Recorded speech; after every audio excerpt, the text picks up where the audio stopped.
حضرت عثمان رضی اللہ تعالیٰ کے زمانہ میں مدینہ میں قحط پڑ گیا. دور کن کا تھا؟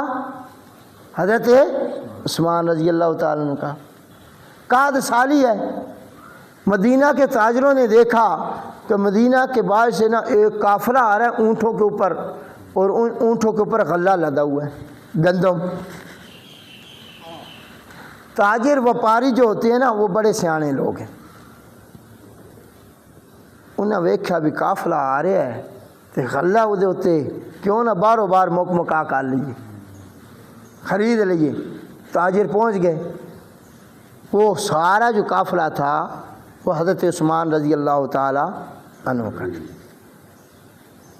گئے جی حضرت غلہ بیچنا ہے؟ جی بیچنا ہے. حضرت عثمان نے فرمایا کیا دو گے؟ کیا دو گے؟ انہوں نے کہا جی آپ کیا لو گے؟ انہوں نے کہا میری چھوڑو، تو سا دینا کتنے پہلے اپنی گھر. انہوں نے یہ 1 گنا نفع دیتے ہیں، 2 گنا نفع دیتے ہیں، آپ نے مجھے اس سے زیادہ ملتا ہے. 3 گنا، 4 گنا، 5 گنا نفع دیتے ہیں. یعنی 1 روپیہ لگا ہے تو نفع ہم کو کتنے دیتے ہیں جی؟ 1 کے بدلے 5. حضرت عثمان غنی رضی اللہ تعالیٰ فرماتے ہیں مجھے اس سے زیادہ ملتا ہے، مجھے اس سے.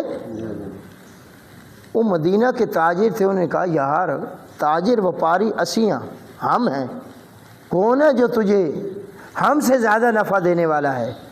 تو حضرت عثمان رضی اللہ تعالیٰ نے فرمایا کہ مجھے 1 کے بدلے میں 10 گنا ملنے والا ہے. 1 کے بدلے میں کتنے ملنے والا ہے؟ 10 گنا. اور وہ کس نے دینا ہے؟ اے تاجروں گواہ ہو جاؤ، گواہ ہو جاؤ، میں نے یہ سارا اونٹوں سے لدا ہوا غلہ مدینہ کے لوگوں کو صدقہ کر دیا ہے، میں نے 1 روپیہ بھی نہیں لینا. یہ ہوتی ہے سخاوت. مال دیتا ہے، کیا دیتا ہے؟ مال دیتا ہے. کیوں دیتا ہے؟ اپنا دل بھی، اپنا وجود بھی، اپنا مال کیا ہو جائے؟ پاک ہو جائے. میرے بھائی صحابہ کا نام لینا آسان ہے. آج اہل بیت اعظام کی زندگیاں دیکھ، انہوں نے زندگی کیسے گزاری، انہوں نے گھر میں کتنی مال و دولت